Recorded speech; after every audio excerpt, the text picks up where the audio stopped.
Testuinguru honetan Afrikatik datorren migrazioa dute eztabaidagai, egunotan Iruñean REA sarearen aurtengo ekonomia jardunaldietan, fokoa jartzen ari dira tartean migratzaileak gure ekonomiari egiten dioten ekarpenean.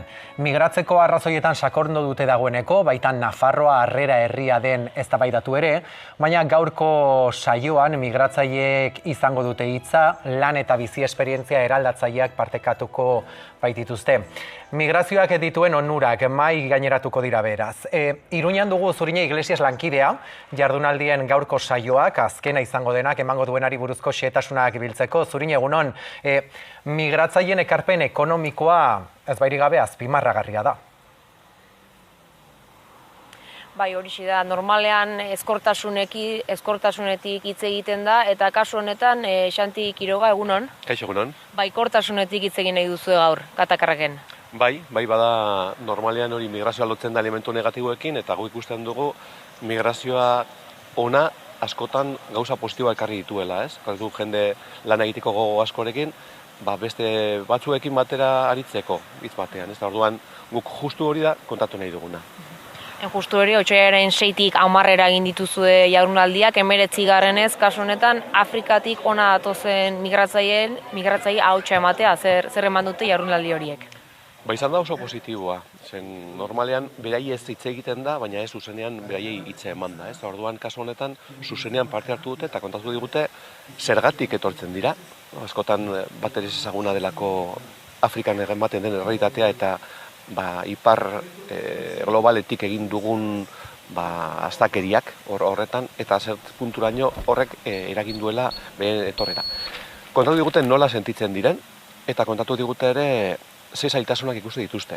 Baina gaur bereziki kontatuko digute alternatiba positiboak. Hau da, askotan lan duina lortzea, bere buruaren jabe sentitzea, negozioak antolatzea, kooperatibak sortzea, hori guztia egin izan dute, eta kontatu nahi digute, eta hori guztia reasen inguruan gertatzen nahi dela, kontatu nahi genuen jende guztiari.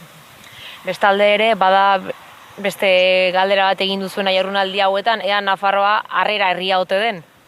Gu zalantza hori genuen, ez?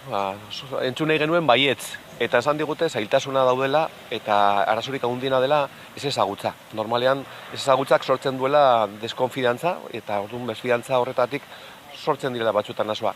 Ezagutua hala askoz ere irekiagoa garela eta beraiek ere askoz ere partaideagoa sentitzen dira gure kulturan eta gure alor guztietan, ez? Orduan esan dutela, baietz, bagarela harrera tokia. Eta esan duzu gaurkoa dela hitzordu garrantzitsua, azkena, otsailaren 10, Katakarraken izango da, 6:30 azken mezua gerturatu nahi duenarentzat. Hori, alternatiba positiboak eta eraldatzaileak badaudela, eta orduan horretarako ekarri dugu Ruben Laseras ikertzaile, UPNako irakaslea dena, eta gero era ezberdinetako jarduenak egiten dutela zaintzan, egiten dutela garbiketan, egiten dutela plano ezberdinetan, eta hori guztia protagonistak dira etorritako jendea migratzaileek, ez? Orduan beste era bat ikusteko migrazioaren elementua oso alternatiba polita dela. Honekin, Asier, gaur hitzordua 6:30 Iruñean, Katakarraken migratzaileek egiten duten ekarpena ikustarazteko eta era baikor batean begiratzeko kontua.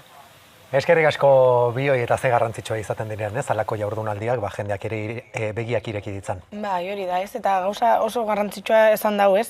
Gauza da, beraiekin edo beraiekin hitz egitea, baina beste gauza bat da beraiei entzutea, ez? Eurak, sujeto aktibo moduan euren esperientzia kontatzea eta ikustea ze egoeratan dauden, ez? Azkenen, asko kezkakintasunarekin bizi dira eta horrek, euren lanean kalte izugarriak pairatzea eragiten dau, ez? Falsan astean, adibidez, etxeko langileak, Bilboko etxeko langileak irten ziren, 90% emakumeak ziren, emakume migrantiak ziren, eta eurak kontatzen zuten, eskakintasun horren atzetik edo beldur horren atzetik, izugarrizko egoera latzak pairatzen zituztela, ez? Eta nik uste dut azkenen oso garrantzitsua da pertsona hauek lagile moduan informazioa eukitzea, eta guk ere, euren egunerokoa kultura ezagutzea eta jakitzea, honea etortzen direla lana egitera eta Vox eta beste batzuk esaten duten mezuen kontra realitate hauek gertu baten ezagutzea ere. Harrera herria izateko ere eragozpenak badaudela ere, salatu dute elkartetik, ez da? Bai, neurri handi batean ezagutza falta, ez? Ikuste dute, eta mundu mailan gertatzen da, migrazio edo migratzaile kopuru handina dituzten hirietan, normalean hiriak izaten direlako, migratzaileekiko ikuspegi askoz adeitsuagoa eta irekiagoa goten da, eta aldiz, esparru txikiagoetan, landa eremuetan eta abar, non migratzaile gutxiago egoten den, jarrera askoz kontserbadoreagoak eta etxeagoak egoten dira. Neurri handi batean ezagutza faltagatik. Gero ere bai, migrazioak eta etorkinek ekonomiari egiten duten ekarpena positiboa dela, hori oso argi dago, neurtuta dagoeneko eta gizarte guztietan ematen den fenomeno da, baita euskal gizartean ere bai. Niri beldurra ematen dit ikuspegi utilitarista hori bakarrik izatea, ez hau da, migratzaileek eskubidea dituzte, ekarpena dela kontuan hartu gabe ere. Baina hori esan da, argi dago ekarpen ekonomikoa oso ona dela, gizarte guztietan, berdin estatu batuetan, Britainia handian, zein Euskal Herrian ere bai. Eta gero, guk hemen daukagune arazo bakarra da gure politikak ezaugarritzeko eta diseinatzeko gaitasunik ez daukagula, ez? Ikuspegi baliabideak ematerako orduan, zentroak irekitzerako orduan, oraindik ere bai estatu menpe gaudelako eta orduan politika zehatz batzuk ere ezin ditugulako. Zeo zer gehitu nahi, Ludger? Bai, azken finean ikusten dut, niretzako hemen interesgarria dena da, hemen paradoxa baten aurrean gaudela, ez da, kontraesan baten aurrean gaudela. Alde batetik, ikerrek esan duen bezala, estadistika guztiek frogatzen dute etorkizuna begira gure ongi izaten maila nolabait mantendu nahi baldin badugu, hala beharrez migrazio behar dugula. Kanpotik jende etortzea lan merkatuan eta lan egitea, zergak ordaintzea eta bar. Hori begibistea, inork ez du hori zalantzan jartzen. Hala eta guztiz ere, kalean badago halako, ez dakit, fenomeno bat, ez dakit, beldurra, esjakintasuna, aurreritziak eta bar, fenomen horrekin lotutakoa, ez da? Orduan, nik uste dut, pixka paradoxa hori nolabait desegiteko edo, beharrezkoak diela halako jardunaldiak eta halako informazio kanpaina, pixka jente erakusten diona, realitate zen olakoa den.